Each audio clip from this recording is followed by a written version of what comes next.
Another day, another punch list here in Mawing Estate naman. Hello, dear future homeowner. Celine here, licensed real estate broker.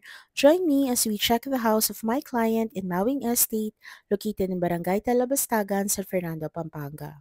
So we assist our clients sa punch list in case may mga hindi sila nakita na need ng repaint or need i-repair or need palitan sa bahay. We check the whole house if may mga issues na need i-address, but since wala pang water and electric, hindi pa namin ma-check ang mga ilaw at mga shower at faucet. And pag andito na rin mga appliances like aircon, built-in oven, microwave, refrigerator, and mga TV, we need to check if all are working since nag-avail si client ng fully furnished na unit. Waiting lang din kami sa deliveries ng mga furnitures like yung sofa set at dining set natin this week. This is, by the way, the Gabriel Model House in Mawing.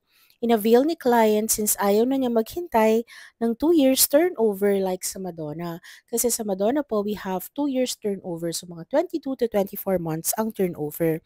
Also, yung RTC model pala natin in Mawing is available at 7.8, fully finished na po.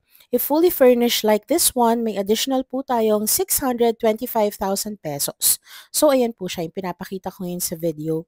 If interested, just message us so we can assist you better. Have a nice day!